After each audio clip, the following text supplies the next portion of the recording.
It was a calm morning in Willow Creek, when the peace broke apart as a line of motorcycles thundered into the parking lot of the small roadside cafe, the engines shaking the windows and turning every head inside. Leading the group was Duke Harland, a man known for his rough exterior, quiet presence, and stories rumored across half the state, though no one really knew the truth behind the scars he carried. Inside, the chatter faded as the bikers settled into their seats, and the waitress, Lena, moved carefully between tables, her polite smile failing to hide the exhaustion in her eyes. When she leaned forward to pour Duke's coffee, he noticed a fading bruise on her cheek, half hidden by makeup, the kind he had seen too often in his past, a past that still haunted him on quiet nights. The more he watched, the more he saw. The way she flinched when the cafe's thick-set manager barked orders, the way fear tightened her shoulders, the way silence trapped her.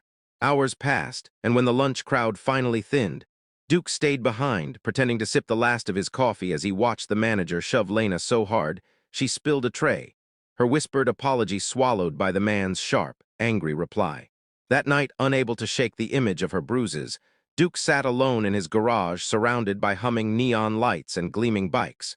Remembering the one-time life gave him a chance to protect someone, and how he had failed, a mistake he swore he would never repeat.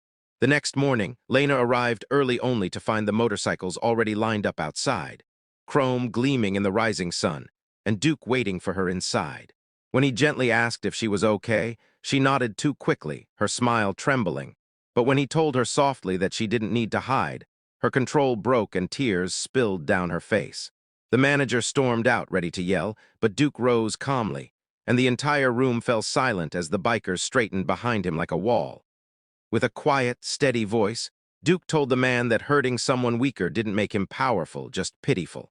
One look at the bikers behind Duke made the manager choke on his anger before grabbing his keys and fleeing the cafe, slamming the door behind him.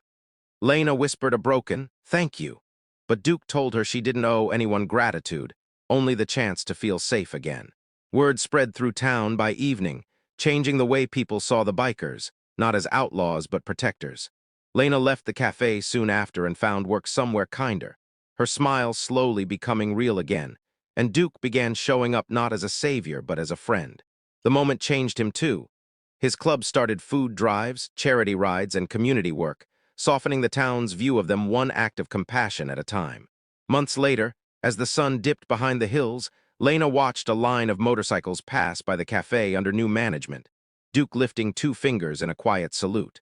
She smiled, realizing that sometimes kindness doesn't come with soft hands or gentle clothes. Sometimes it roars in on 2 wheels, wearing leather and carrying a heart that knows pain but chooses compassion anyway.